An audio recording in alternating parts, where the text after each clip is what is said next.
Hello everyone, welcome back to my channel, and those who are new on this channel, please do not forget to subscribe our amazing channel. And this lecture is in continuation with my previous lecture for the chapter oxidative phosphorylation. And in this chapter we have already discussed about the site of oxidative phosphorylation in detail, as well as electron carriers involved in oxidative phosphorylation. And in this lecture we will discuss about the mitochondrial electron transport chain. Mitochondrial electron transport chain की अगर बात करें तो इनमें जो electron carriers involve होते हैं वो डिफरेंट कॉम्प्लेक्सेस के फॉर्म में ऑर्गेनाइज होते हैं. And there are 4 complexes in mitochondrial electron transport chain. First one is the complex 1, second one is the complex 2, third one is the complex 3, and fourth one is the complex 4. So there are 4 complexes in mitochondrial electron transport chain जो कि electron के transfer में involve होता है. And in this lecture we will discuss about these complexes in detail. But before starting the lecture, this is about me. I am Dr. Manisha Sinha, PhD from Jawaharlal Nehru University, New Delhi, in plant microbe interaction. I have qualified CSIR UGC NET JRF. Apart from that, I have qualified various national level entrance exam at BSc, MSc and PhD level. I have 8+ year research experience in biological sciences, 4+ year teaching experience, and published couple of international research paper. Now let's start the lecture, and the topic is mitochondrial electron transport chain. Mitochondrial electron transport chain की अगर बात करें तो इसमें जो electron carriers involve होते हैं वो कॉम्प्लेक्सेस के फॉर्म में ऑर्गेनाइज होते हैं. And there are 4 different complexes. वो कौन से कॉम्प्लेक्सेस हैं? First one is the complex 1, second one is the complex 2, third one is the complex 3 and fourth one is the complex 4. और इस लेक्चर में हम इन चारों कॉम्प्लेक्सेस के बारे में डिटेल में डिस्कस करेंगे. So first one is the what? It is complex 1. Complex 1 की अगर बात करें तो कॉम्प्लेक्स 1 NADH से इलेक्ट्रॉन को ट्रांसफर करता है कि इसको यूबी कीनोन को. कॉम्प्लेक्स 1 क्या करता है? इलेक्ट्रॉन ट्रांसफर करता है from NADH to ubiquinone. और क्योंकि ये इलेक्ट्रॉन ट्रांसफर करता है from NADH to ubiquinone, इसीलिए इसको NADH ubiquinone oxidoreductase बोलते हैं. क्या बोलते हैं? NADH ubiquinone oxidoreductase. क्यों बोलते हैं? क्योंकि ये इलेक्ट्रॉन को ट्रांसफर करता है फ्रॉम NADH से यूबी कीनोन. दूसरी खास बात, इसको NADH डिहाइड्रोजिनेज भी बोलते हैं. क्या बोलते हैं? NADH dehydrogenase. NADH डिहाइड्रोजिनेज क्यों बोलते हैं? क्योंकि जब NADH से इलेक्ट्रॉन जाता है, कहां पे जाता है? यूबी कीनोन में, तो ये NADH NAD प्लस में कन्वर्ट हो जाता है. सो NADH NAD प्लस में कन्वर्ट हो जाता है, मींस NADH का ऑक्सीडेशन हो रहा है. यहाँ पे क्या हो रहा है? हाइड्रोजन का removal. And removal of hydrogen is what? Removal of hydrogen is oxidation. So NADH से NAD प्लस का बनना इज ऑक्सीडेशन प्रोसेस. और ऑक्सीडेशन के लिए जो एंजाइम्स इन्वॉल्व होते हैं उसको क्या बोलते हैं? डिहाइड्रोजिनेज. सो क्योंकि यहाँ पे NADH का ऑक्सीडेशन हो रहा है, इसीलिए कॉम्प्लेक्स 1 को NADH डिहाइड्रोजिनेज भी बोलते हैं. सो कॉम्प्लेक्स 1 का काम क्या है? ये इलेक्ट्रॉन को ट्रांसफर करता है फ्रॉम NADH से यूबी कीनोन, इसीलिए इसको NADH ubiquinone oxidoreductase बोलते हैं. NADH का ऑक्सीडेशन होता है, इसलिए इसको NADH डिहाइड्रोजिनेज बोलते हैं. This is the most important point about the complex. And this is the structure of complex 1, जिसमें इलेक्ट्रॉन के पाथ को दिखाया गया है फ्रॉम NADH से यूबी कीनोन. इसके स्ट्रक्चर की अगर बात करें तो एंजाइम कॉम्प्लेक्स 1 जो है, complex 1 is a large enzyme जिसमें 42 डिफरेंट पॉलीपेप्टाइड चेन होते हैं. कितने पॉलीपेप्टाइड चेन होते हैं? 42 डिफरेंट पॉलीपेप्टाइड चेन होते हैं. 42 डिफरेंट पॉलीपेप्टाइड चेन के अलावा इसमें फ्लैवोप्रोटीन होते हैं जो कि FMN कंटेनिंग फ्लैवोप्रोटीन होते हैं. फ्लैवोप्रोटीन कौन से होते हैं? FMN कंटेनिंग फ्लैवोप्रोटीन होते हैं. किसमें? कॉम्प्लेक्स 1 में. पॉलीपेप्टाइड चेन एंड फ्लैवोप्रोटीन के अलावा इसमें आयरन सल्फर सेंटर भी होता है और at least 6 iron sulphur centre present होते हैं। सो NADH डिहाइड्रोजिनेज में मेनली 3 कंपोनेंट्स होते हैं। पहला 42 डिफरेंट पॉलीपेप्टाइड चेन, दूसरा FMN कंटेनिंग फ्लैवोप्रोटीन एंड तीसरा at least 6 iron sulphur centre. So this is FMN, this is iron sulphur centre, at least 6 iron sulphur centre होते हैं।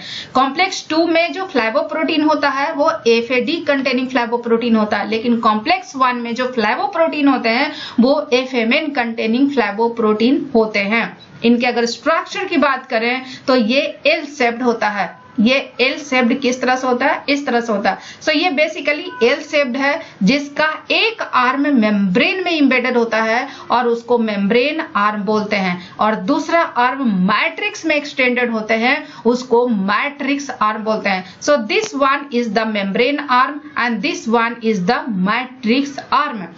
अब आते हैं इनके फंक्शन पे। कॉम्प्लेक्स 1 की अगर बात करें तो ये एक नहीं 2 साइमल्टेनियस ऑब्लिगेटरी कपल प्रोसेसेस को कैटेलाइज करता है। ये एक रिएक्शन को कैटेलाइज नहीं करता है, ये साइमल्टेनियसली ऑब्लिगेटरी 2 कपल रिएक्शंस को कैटेलाइज करता है। अब ये 2 रिएक्शन क्या है? एक रिएक्शन तो है इलेक्ट्रॉन फ्लो और दूसरा रिएक्शन है प्रोटॉन का ट्रांसपोर्ट। अब ये कैसे करता है? So this is the NADH जो कि माइटोकॉन्ड्रिया के मैट्रिक्स में है। This side is the matrix side and this side is the intermembrane space। ये क्या है? ये साइड है इंटरमेम्ब्रेन स्पेस का और ये साइड है मैट्रिक्स के साइड का, and this is the mitochondria inner membrane। अब ये जो NADH है, ये NADH किधर रहेगा? माइटोकॉन्ड्रिया के मैट्रिक्स में रहेगा। अब ये NADH बेसिकली हाइड्राइड आयन को ट्रांसफर करता है और हाइड्राइड आयन को हम कुछ इस तरह से रिप्रेजेंट करते हैं। हाइड्राइड आयन को हम कुछ इस तरह से रिप्रेजेंट करते हैं and hydride ion is equivalent to 1 proton and 2 electron। अगर ये हाइड्राइड आयन से 2 इलेक्ट्रॉन निकल जाएगा तो ये सिर्फ और सिर्फ प्रोटॉन बचेगा। सो हाइड्राइड आयन में 2 कंपोनेंट है, एक प्रोटॉन एंड 2 इलेक्ट्रॉन। अब ये NADH क्या करेगा? हाइड्राइड आयन ट्रांसफर करेगा। हाइड्राइड आयन जब ट्रांसफर करता है तो प्रोटॉन मैट्रिक्स में ही रह जाते हैं और ये जो 2 इलेक्ट्रॉन है ये FMN को ट्रांसफर होता है। FMN से FES सेंटर में जाते हैं, FES सेंटर से N2 FES centre, N2 is also FES centre, N2 FES centre में जाते हैं। अब ये N2 से इलेक्ट्रॉन कहाँ जाएगा? N2 से इलेक्ट्रॉन जाएगा UB कीनोन में। एंड UB कीनोन की खास बात यह है कि ये सिर्फ इलेक्ट्रॉन कैरियर नहीं है, ये प्रोटॉन कैरियर भी होते हैं। क्या होते हैं? ये इलेक्ट्रॉन कैरियर सिर्फ नहीं है, ये प्रोटॉन कैरियर भी होते हैं। सो ये 2 इलेक्ट्रॉन एंड मैट्रिक्स से 2 प्रोटॉन लेगा और ये UB कीनोल में कन्वर्ट हो जाता है। क्या किस चीज में कन्वर्ट हो जाता है? UB कीनोल में कन्वर्ट हो जाता है। सो अल्टीमेटली इलेक्ट्रॉन कहां से कहां गया? अल्टीमेटली इलेक्ट्रॉन NADH से UB कीनोन में गया। UB कीनोन में जब इलेक्ट्रॉन गया तो UB कीनोन सिर्फ इलेक्ट्रॉन कैरी नहीं करता, ये प्रोटॉन भी कैरी करता है और ये QH2 में कन्वर्ट हो गया। And QH2 is UB कीनोल। ये क्या है? UB कीनोल। Q को सिर्फ क्या बोलते हैं? UB कीनोन एंड QH2 को बोलते हैं UB कीनोल। सो QH2 में कन्वर्ट हो गया। किस चीज में कन्वर्ट हो गया? UB कीनोल में कन्वर्ट हो गया।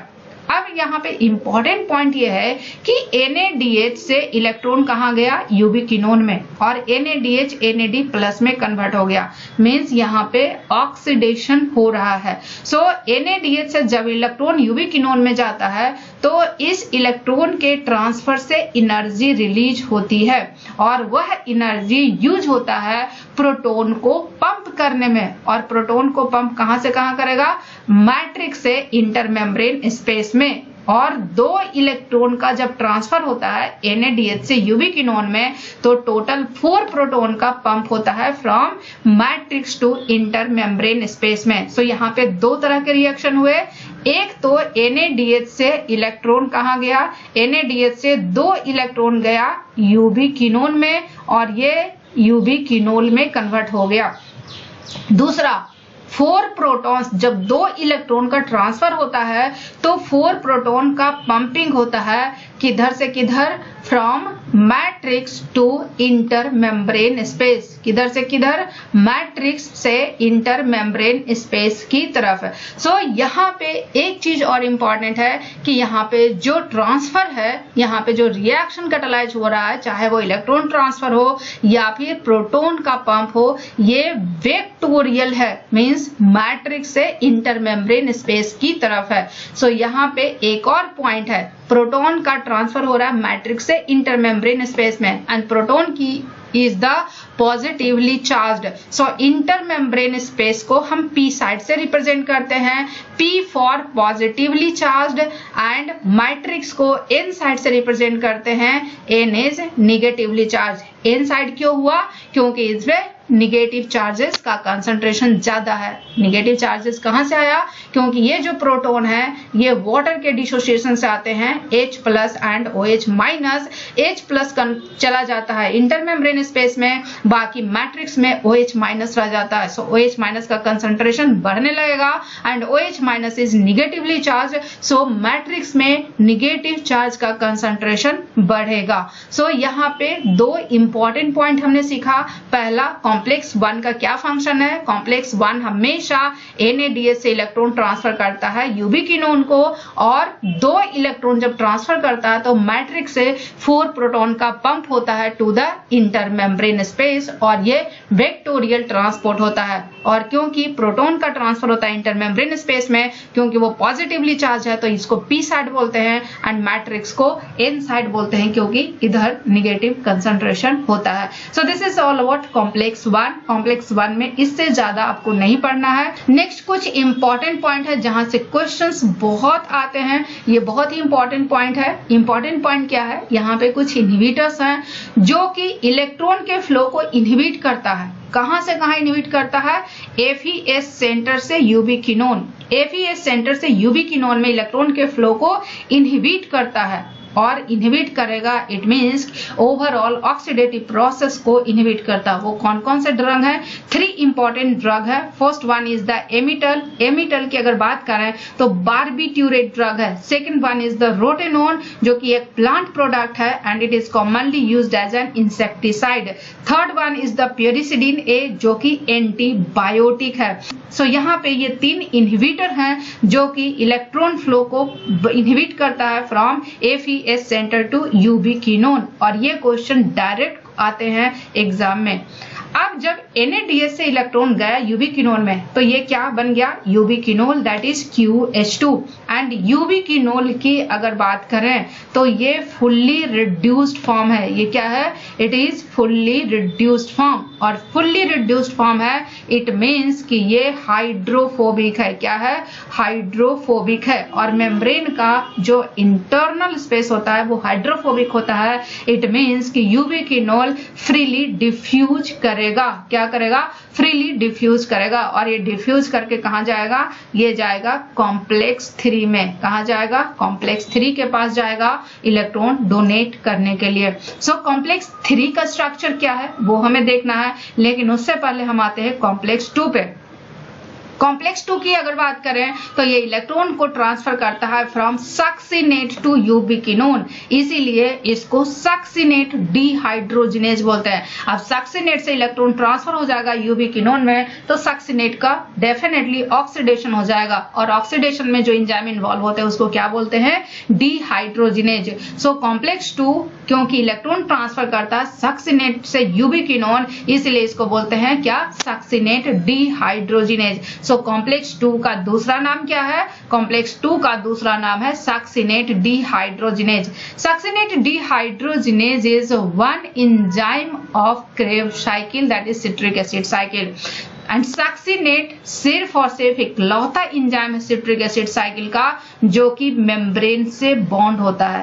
बाकी एंजाइम जो होते हैं माइटोकॉन्ड्रिया के मैट्रिक्स में होते हैं।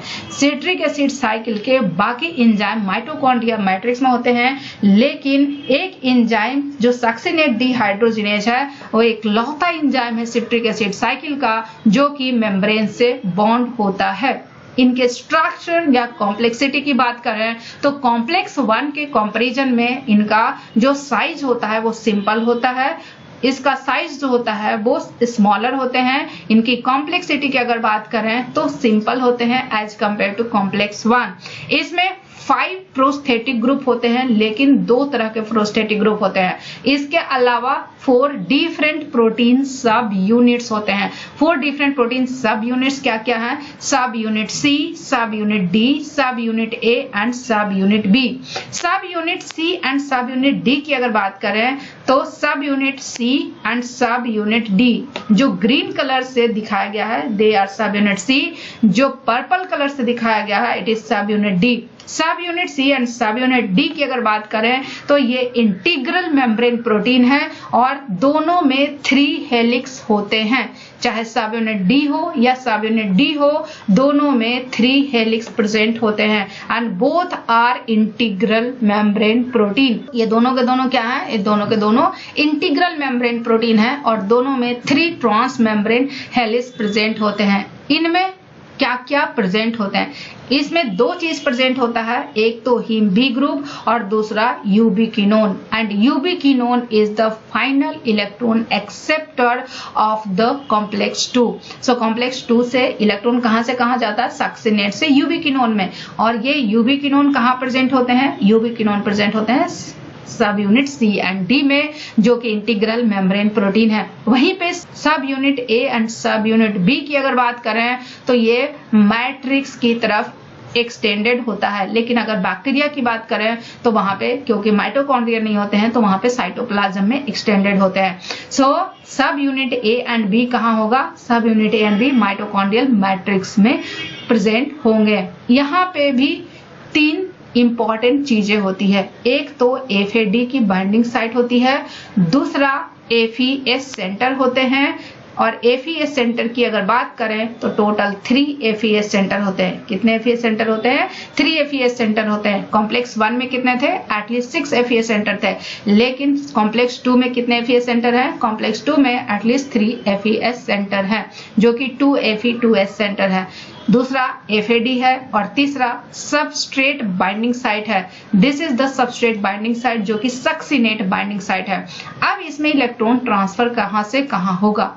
इलेक्ट्रॉन ट्रांसफर कहां से कहां होता है? सक्सिनेट से यूबिक्विनोन में। कैसे होगा?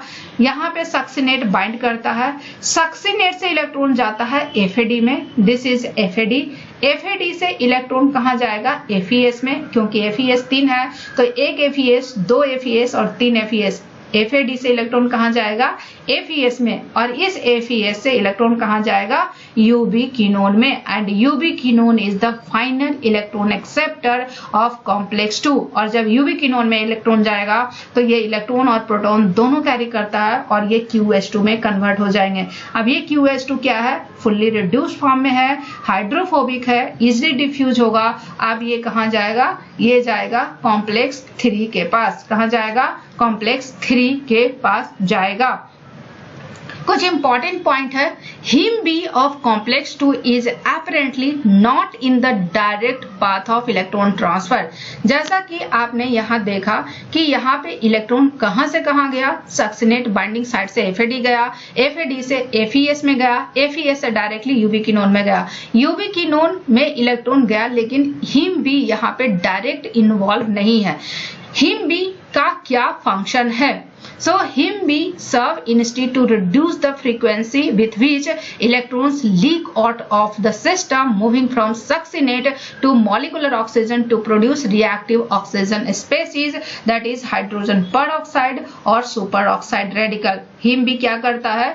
इलेक्ट्रॉन के लीकेज को रिड्यूस करता है, इलेक्ट्रॉन के लीकेज को रिड्यूस करता है, क्योंकि अगर इलेक्ट्रॉन लीक होगा तो रिएक्टिव ऑक्सीजन स्पेसीज बनेंगे, चाहे वो हाइड्रोजन पेरोक्साइड हो या सुपर ऑक्साइड रेडिकल हो। So humans with point mutations in complex 2 subunits near heme B और the quinone binding site suffer from hereditary paraganglioma. This inherited condition is characterised by benign tumour of head and neck commonly in the carotid body. Carotid body का काम क्या है? एक organ है जो कि blood में ऑक्सीजन के लेवल को सेंस करता है and these mutations result in greater production of Ross and perhaps greater tissue damage during succinate oxidation. यूबिक्विनोन तक इलेक्ट्रॉन आने के टोटल 4 सोर्सेज हैं। अभी तक हमने कितने सोर्स पढ़े? 2। एक तो NADH से इलेक्ट्रॉन जाता है और दूसरा सक्सिनेट से इलेक्ट्रॉन जाता है। NADH में से इलेक्ट्रॉन FMN में जाता है, FMN से FES में जाता है, FES से N2 में जाता है, N2 से यूबिक्विनोन में जाता है। सिमिलरली सब कॉम्प्लेक्स 2 से सक्सिनेट से FAD में जाता है, FAD से FES में जाता है, देन यूबिक्विनोन में जाता है। So these are 2 sources. लेकिन इसके अलावा यूबिक्विनोन में इलेक्ट्रॉन आने के 2 और सोर्स हैं। एक तो फैटी एसिड का बीटा ऑक्सीडेशन। फैटी एसिड का जब बीटा ऑक्सीडेशन होता है, सो बीटा ऑक्सीडेशन का जो फर्स्ट स्टेप है वो कैटालाइज किया जाता है एसाइल कोएंजाइम ए डिहाइड्रोजिनेज से, and this acyl coenzyme A dehydrogenase is flavoprotein. ये क्या है? फ्लाइबोप्रोटीन है। और फ्लाइबोप्रोटीन है तो इसमें FMN नहीं बल्कि FAD बॉन्ड रहता है। सो जब बीटा ऑक्सीडेशन होता है तो फर्स्ट स्टेप में इलेक्ट्रॉन कहाँ जाएगा? FAD में। FAD इलेक्ट्रॉन किसको ट्रांसफर करेगा? इलेक्ट्रॉन ट्रांसफरिंग फ्लाइबोप्रोटीन को, जो FAD से भी बाइंड रहता है। इलेक्ट्रॉन ट्रांसफरिंग फ्लाइबोप्रोटीन से कहाँ जाएगा? FES सेंटर में जाएगा, and that is ETF ubiquinone ऑक्सीडोरिडक्टेज।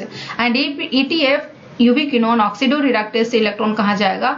यूबिक्विनोन में, और ये क्या बनाएगा? QH2।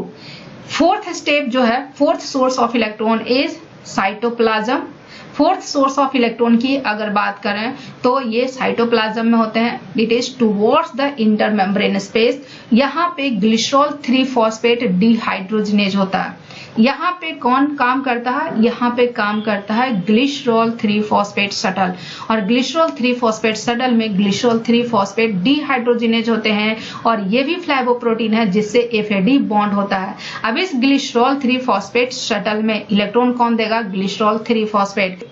ग्लाइकोलिसिस से जो डाइहाइड्रोक्सी एसीटोन फॉस्फेट बनता है वो इलेक्ट्रॉन किसको देगा? वो ट्रांसफर होता है ग्लिसरॉल 3 फॉस्फेट में, एंड ग्लिसरॉल 3 फॉस्फेट इलेक्ट्रॉन देता है किसको? FAD के, ग्लिसरॉल 3 फॉस्फेट डिहाइड्रोजिनेज के FAD को, और FAD इलेक्ट्रॉन देता है किसको? यूबिक्विनोन को। सो यूबिक्विनोन तक इलेक्ट्रॉन आने के टोटल 4 सोर्स हैं। पहला सोर्स कॉम्प्लेक्स 1, दूसरा सोर्स कॉम्प्लेक्स 2, तीसरा सोर्स इलेक्ट्रॉन ट्रांसफरिंग फ्लाइबोप्रोटीन्स, एंड चौथा source glycerol 3 phosphate dehydrogenase. Any how कहीं से भी इलेक्ट्रॉन आएगा, यूबिक्विनोन इलेक्ट्रॉन एक्सेप्ट करके यूबिक्विनोल बनाएगा। बट यहाँ पे हम कंसंट्रेट कर रहे हैं माइटोकॉन्ड्रियल इलेक्ट्रॉन ट्रांसपोर्ट चेन पे, and mitochondrial electron transport chain में 2 complexes, complex 1 and complex 2। Complex 1 and complex 2 electron किसको देगा? यूबिक्विनोन को। यूबिक्विनोन इलेक्ट्रॉन देगा कॉम्प्लेक्स 3 को। अब ये कॉम्प्लेक्स 3 को इलेक्ट्रॉन कैसे देगा? So this is the structure of complex 3। Complex 3 electron कहां से कहां ट्रांसफर करता है? कॉम्प्लेक्स 3 की अगर बात करें तो ये यूबिक्विनोन से साइटोक्रोम C में इलेक्ट्रॉन को ट्रांसफर करता है।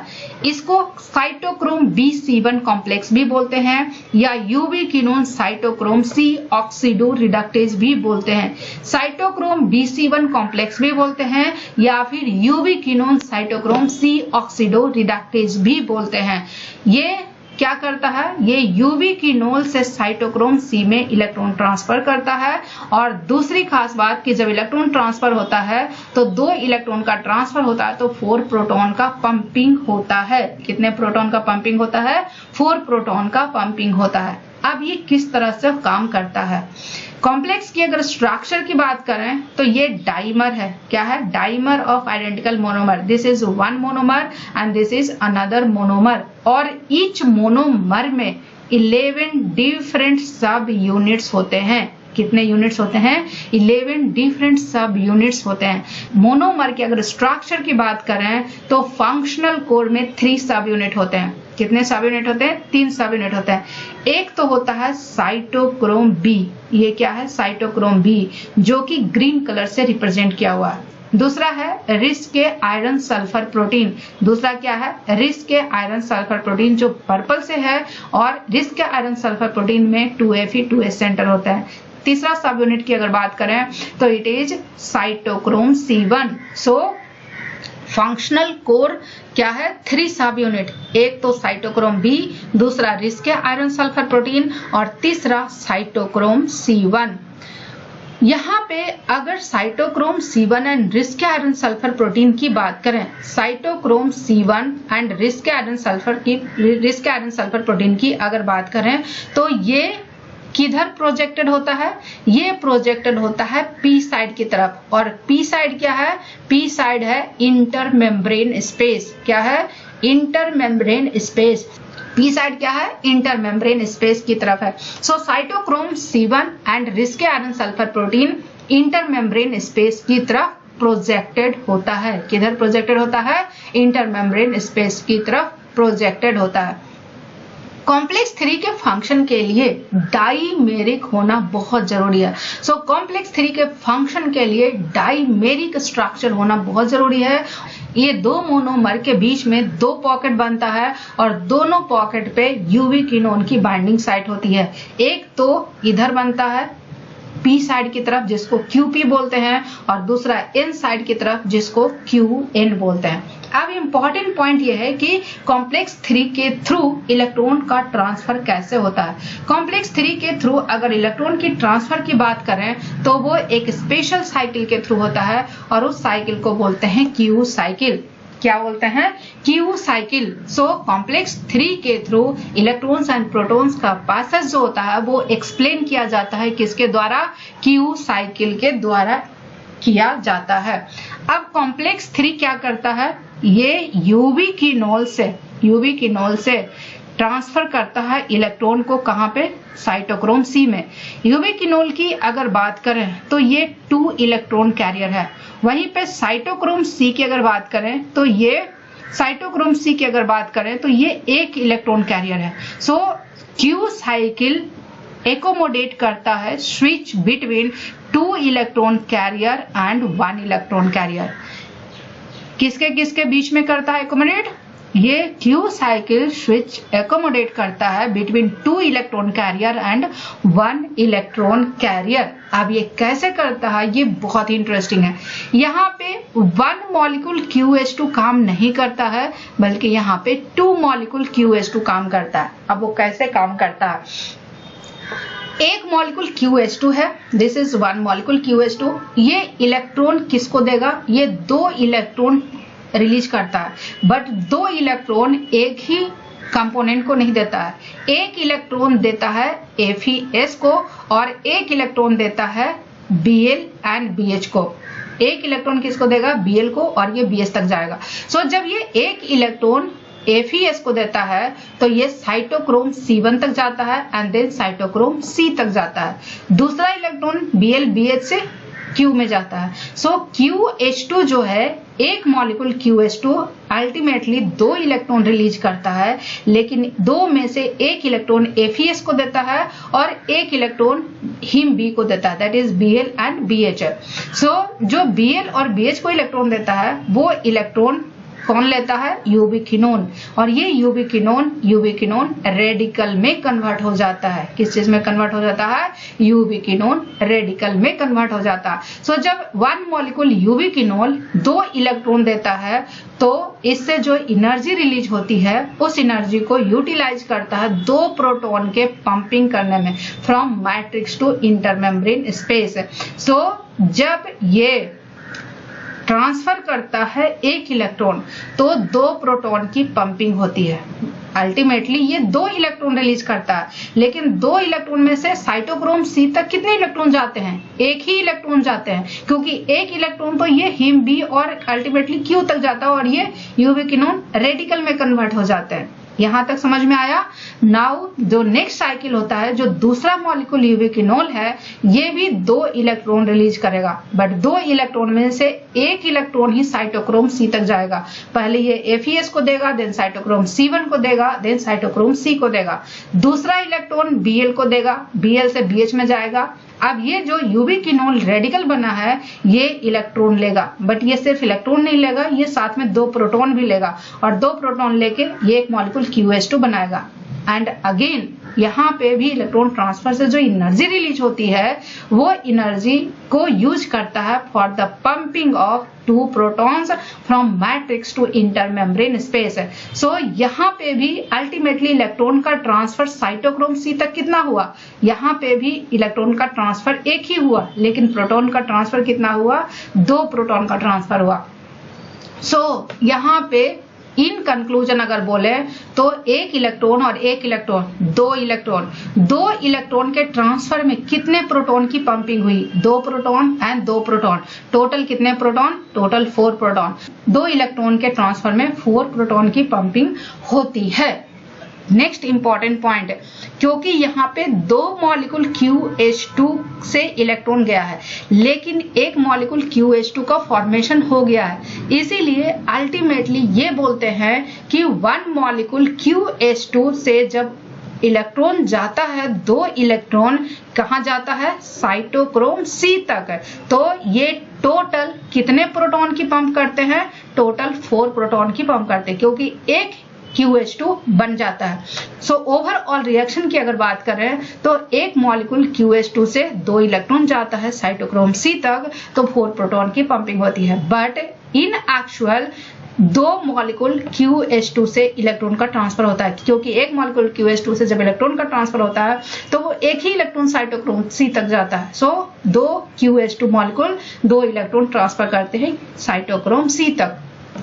This is about Q cycle. अब ये जो साइटोक्रोम C तक आ गया इलेक्ट्रॉन, सो साइटोक्रोम C की अगर बात करें तो साइटोक्रोम C क्या है, सॉल्युबल प्रोटीन है ऑफ द इंटरमेम्ब्रेन स्पेस। अब क्योंकि ये सॉल्युबल प्रोटीन है तो ये कहां तक जाएगा, कॉम्प्लेक्स 4 तक जाएगा। कॉम्प्लेक्स 4 में जब जाएगा तो ये इलेक्ट्रॉन कहां ट्रांसफर करेगा, इलेक्ट्रॉन ट्रांसफर करेगा मॉलिक्यूलर ऑक्सीजन को। So this is complex 4। Complex 4 की अगर बात करें तो ये इलेक्ट्रॉन को ट्रांसफर करता है साइटोक्रोम C से ऑक्सीजन की तरफ है, और इसका दूसरा नाम है साइटोक्रोम ऑक्सीडेज। क्या है, साइटोक्रोम ऑक्सीडेज। कॉम्प्लेक्स 4 इलेक्ट्रॉन कहां से कहां भेजता है, कॉम्प्लेक्स 4 साइटोक्रोम C से इलेक्ट्रॉन भेजता है ऑक्सीजन तक। कहां भेजता है, साइटोक्रोम C से ऑक्सीजन तक भेजता है, and this oxygen is molecular oxygen, और ये वाटर में कन्वर्ट हो जाते हैं। किस चीज में कन्वर्ट हो जाते हैं, वाटर मॉलिक्यूल में कन्वर्ट हो जाते हैं। कॉम्प्लेक्स 4 की अगर स्ट्रक्चर की बात करें तो इट इज लार्ज एंजाइम जो कि 13 सब यूनिट्स के बने होते हैं और इनर माइटोकॉन्ड्रियल मेम्ब्रेन में प्रेजेंट होते हैं। बैक्टीरिया में भी कॉम्प्लेक्स 4 होते हैं, बट बैक्टीरिया में जो कॉम्प्लेक्स 4 होते हैं वो यूकैरियोट्स के कंपैरिजन में सिंपल होते हैं और उसमें 3 और 4 सब यूनिट्स होते हैं। और अगर दोनों को कंपैरिजन करें बैक्टीरिया एंड यूकैरियोट्स का माइटोकॉन्ड्रियल कॉम्प्लेक्स 4 का, तो यहाँ पे ये कंक्लूजन आता है कि 3 सब यूनिट जो है वो इंपॉर्टेंट होता है फॉर द फंक्शन के लिए। सब यूनिट 1, सब यूनिट 2 एंड सब यूनिट 3। सब यूनिट 1 की अगर बात करें, पहले आते हैं सब यूनिट 2 पे। सब यूनिट 2 की अगर बात करें तो यहाँ पे क्या होता है, 2 कॉपर आयन होते हैं। This is 1 copper ion, this is another copper ion, और ये दोनों कॉपर आयन सिस्टीन के एसएच रेजिड्यू से कॉम्प्लेक्स होते हैं। क्या होते हैं, ये दोनों कॉपर आयन सिस्टीन के एसएच रेजिड्यू से कॉम्प्लेक्स बनाते हैं, और इसको क्या बोलते हैं, इसको बोलते हैं by nuclear copper centre, that is CuA। Next आते हैं सब यूनिट 1 पे। सब यूनिट 1 में 3 कंपोनेंट होता है, heme A3 and CuB। Heme A3 and CuB ये दोनों मिलकर एक दूसरा बाई न्यूक्लियर सेंटर बनाता है जिसको बोलते हैं FeCu centre. And next one is सब यूनिट 3। अब यहाँ पे इलेक्ट्रॉन कहाँ से कहाँ था, साइटोक्रोम C की अगर बात करें तो लास्ट कॉम्प्लेक्सेस में हमने देखा था कि जो साइटोक्रोम C है ये 1 इलेक्ट्रॉन कैरियर है, मींस ये एक बार में एक ही इलेक्ट्रॉन को ट्रांसफर करेगा। लेकिन ऑक्सीजन से वाटर बनने में टोटल कितने इलेक्ट्रॉन चाहिए, टोटल 4 इलेक्ट्रॉन चाहिए। कितने इलेक्ट्रॉन चाहिए, 4 इलेक्ट्रॉन चाहिए। तो कितने साइटोक्रोम C की रिक्वायरमेंट होगी, टोटल 4 साइटोक्रोम C की रिक्वायरमेंट होगी। अगर 2 साइटोक्रोम की बात करें, 2 साइटोक्रोम C, तो ये 2 इलेक्ट्रॉन को ट्रांसफर करेगा। 2 इलेक्ट्रॉन को क्या करेगा? ट्रांसफर करेगा। कहां से कहां? ये 2 इलेक्ट्रॉन को ट्रांसफर करेगा CuA by nuclear centre, that is copper by nuclear centre. अब ये Cu से कहां जाएगा? A में जाएगा, A से A3 में जाएगा, A3 से CuB में जाएगा। एंड जैसे ही ये A3 और CuB में जाता है, जैसे ही ये A3 में जाता है, ये ऑक्सीजन क्या करता है? A3 से बाइंड कर जाता है और 2 इलेक्ट्रॉन लेके ये O2-2 में कन्वर्ट हो जाता है।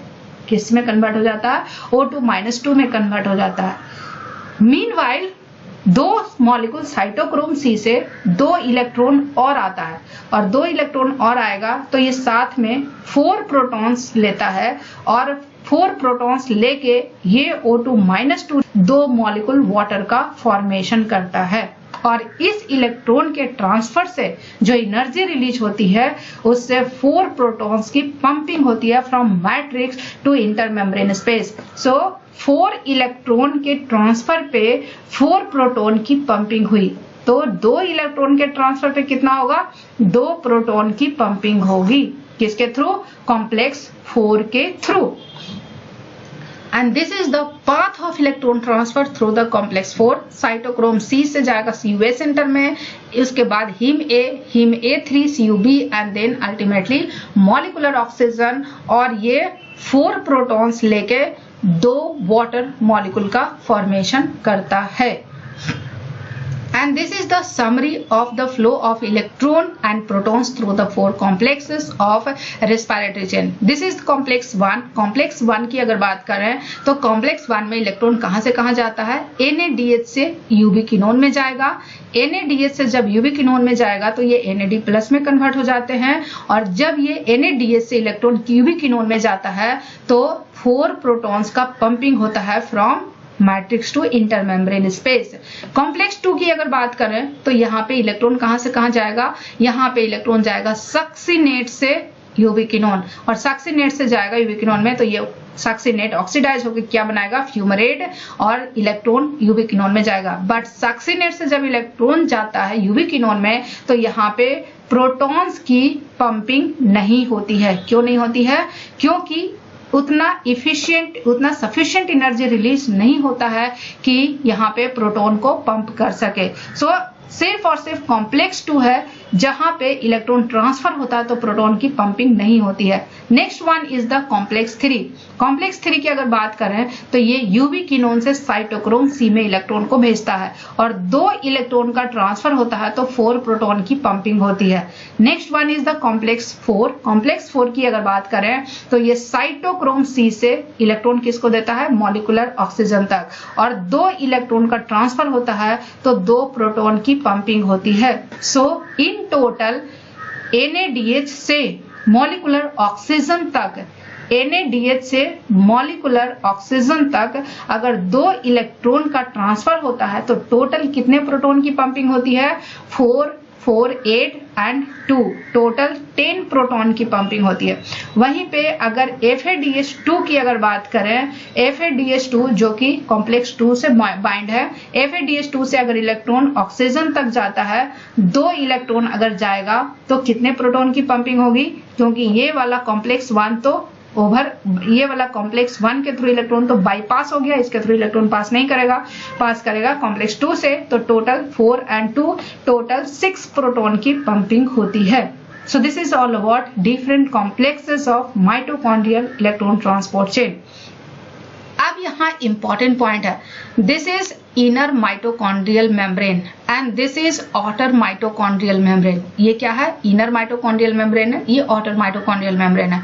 इनर माइटोकॉन्ड्रियल मेम्ब्रेन से जो स्पेस इनक्लोज होता है उसको क्या बोलते हैं? Mitochondrial matrix and this is inter membrane space. ये क्या है? Inter membrane space. अब इम्पॉर्टेंट पॉइंट ये है कि जब इलेक्ट्रॉन का ट्रांसफर होता है तो प्रोटॉन की पंपिंग होती है from matrix to intermembrane space. और ये प्रोटॉन कहाँ से आएगा? ये प्रोटॉन आएगा वाटर के डिसोसिएशन से। Water H plus and OH minus के फॉर्म में रहता है। किस प्लस में रहता है? OH plus and OH minus के फॉर्म में रहता है। तो H प्लस तो कहाँ चला गया? इंटरमेम्ब्रेन स्पेस में। अब मैट्रिक्स की तरफ क्या बचा? OH minus ion. सो यहाँ पे काफी सारे H प्लस हो जाएंगे और इधर पे काफी सारे OH माइनस हो जाएंगे।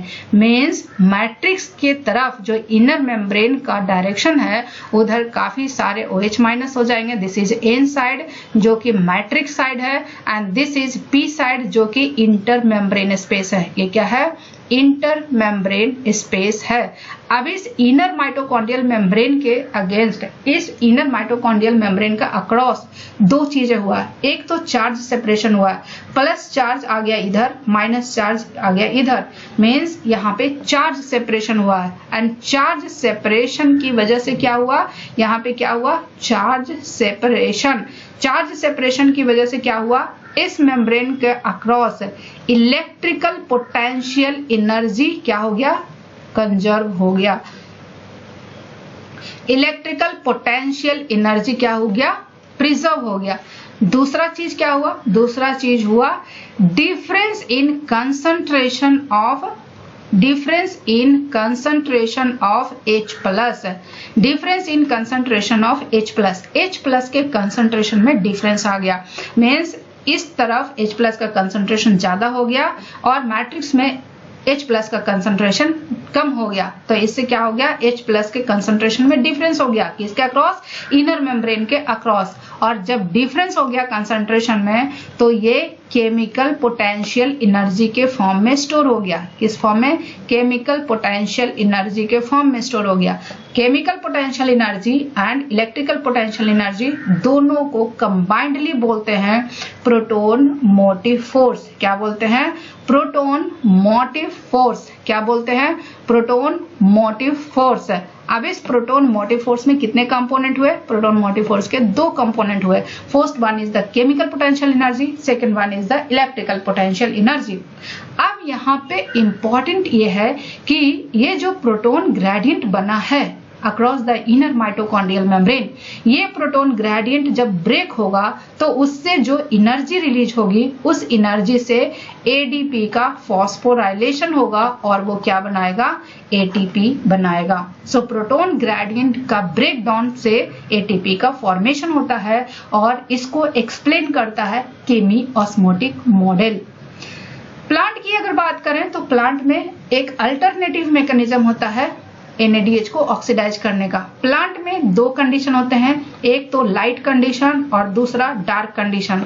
डार्क कंडीशन में माइटोकॉन्ड्रिया के थ्रू जो ATP का फॉर्मेशन होगा वो सिमिलर होता है नॉन फोटोसिंथेटिक ऑर्गेनिज्म की तरह। लेकिन जो लाइट की कंडीशन की बात करें तो लाइट कंडीशन में प्लांट्स में क्या होते हैं? Photo respiration. क्या होते हैं? Photo respiration. और फोटो रेस्पायरेशन 3 ऑर्गेनल्स में होता है, CPM।